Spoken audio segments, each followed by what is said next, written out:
여기 사자 한 마리가 있습니다. 그런데 이 사자는 바닥에 쓰러지더니 갑자기 온몸을 경련하기 시작합니다. 도대체 이 사자는 어떻게 이렇게 된 것일까요? 사실 이 사자는 원래 이렇게 건강하게 움직이고 있었습니다. 그런데 이 사자의 움직임이 가만 보니 조금 이상한 것 같습니다. 지금 고개가 한쪽 방향으로 돌아간 상태로 원을 그리면서 한없이 빙빙 돌고 있는 것 같은데요. 이렇게 돌고 있던 사자는 바닥에 쓰러지더니 갑자기 온몸을 경련하기 시작합니다. 지금 네 다리와 꼬리까지 바짝 힘이 들어가서 누워있는데요. 더 이상 몸을 움직이지 못하는 사자. 이제 이 사자는 기절한 걸까요? 한동안 움직이지 못하던 사자는 그러다 다시 한번 몸을 막 떨기 시작합니다. 이거 정상적인 모습이라고는 볼 수가 없는 너무나도 충격적인 사자의 모습인데요. 사자는 규칙적으로 튕기듯이 경련을 하더니 점점 그 튕기는 속도마저도 천천히 줄어들고 있습니다. 이 사자는 서서히 힘이 빠져가면서 이제는 더 이상 움직이지 못하고 너무나 힘들어하고 있는데요. 사실 이 사자는 독사에게 달려들었다가 물리게 되었고 그 독소가 체내에 퍼지면서 이렇게 된 것이었습니다. 게다가 지금 보시는 이 장면에서는 더 놀라운 광경이 나오는데요. 이 사자 역시 독사에게 달려들었다가 기습을 당했습니다. 지금 입을 크게 벌리고 상당히 거칠게 호흡하고 있는데요.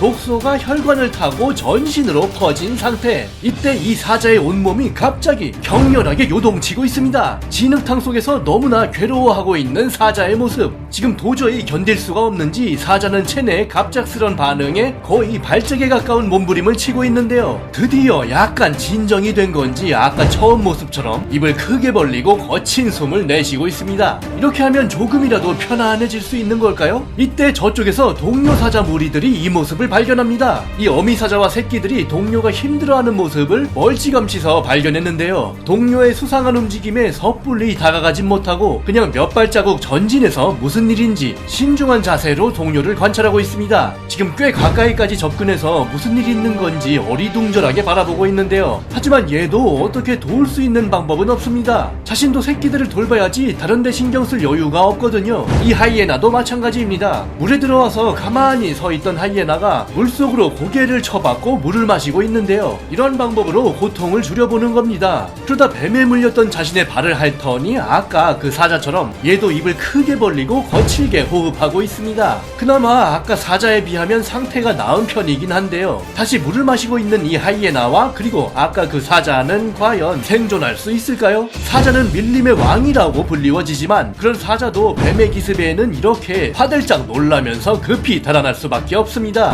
게다가 여기 표범도 이 뱀 근처를 어슬렁거리고 있는데요. 이 뱀을 어떻게 요리해보려고 하는 건지 일단 조심스럽게 탐색을 해보고 있습니다. 한참을 가만히 지켜보고 있던 표범은 드디어 일어나서 움직이기 시작하더니 뱀과 조심스럽게 접촉을 시도합니다. 뱀이 반응이 없자 이번엔 대범하게 가까이 가는데요. 꿈틀거리던 뱀을 향해 가까이 다가간 표범은 이 뱀에게 기습을 시도합니다. 뱀을 이빨로 강하게 물어보는데요. 뱀을 문 상태로 이동해서 잡아먹어보려고 하지만 그러다 금세 뱀을 놔주고 맙니다. 표범은 이렇게 뱀이 가는 모습을 그저 보고만 있는데요. 표범이 이렇게 조심스러울 수밖에 없는 건 지금 보시는 것처럼 뱀은 자기보다 훨씬 큰 동물도 거뜬히 섭취해버리기 때문입니다. 지금 자기보다 몇 배나 큰 상대를 강하게 휘감더니 입을 크게 벌리고 몸속으로 꾸역꾸역 쑤셔넣고 있습니다. 뱀의 가죽이 정말 있는 대로 늘어난 모습이 보이는데요. 얇고 가늘던 뱀의 형체가 상당히 두꺼워진 모습을 확인할 수 있습니다. 게다가 이 장면을 보시면 여기도 뱀이 자기보다 훨씬 큰 젖소에 젖을 물어버리고 말았는데요. 지금 뱀에게 끌려가던 젖소는 이 뱀을 떼어내려고 빠르게 달려보기도 하지만 뱀은 한번 문 젖소의 젖을 놓아줄 생각이 없는 것 같습니다. 앞으로 이 젖소로부터 나오는 우유는 절대로 시중에 유통되어서는 안 될 것 같다는 생각이 드는데요. 이런 뱀에게 사자가 도발을 하고 있습니다. 이 사자도 상당히 뱀을 경계하고 있는데요. 하지만 사자의 공격력 또한 워낙에 강력하기 때문에 이렇게 커다란 뱀도 때로는 사자에게 속수무책으로 물어뜯겨버리기도 합니다. 사자의 공격에 뱀은 깊숙한 속살까지 전부 드러나버리고 말았는데요. 사자뿐만 아니라 이 돼지들도 뱀을 절대 겁내지 않습니다. 돼지가 뱀에게 강할 수밖에 없는 없는 이유가 있는데요. 돼지는 독사들이 가진 독리로는 도저히 뚫을 수 없는 두터운 지방층을 갖고 있기 때문입니다. 돼지는 의외로 지능이 높은 동물인데요. 일부러 자신의 등이나 배를 뱀에게 노출시켜 공격을 유도하기까지 합니다. 그러면 뱀은 그걸 보고 날카로운 독리를 드러내며 사납게 물지만 두터운 지방층에 가로막혀 독을 전혀 주입할 수가 없고요. 이때 돼지는 물린 부위를 그대로 독사의 머리 위로 찍어 눌러 압사시켜 버립니다.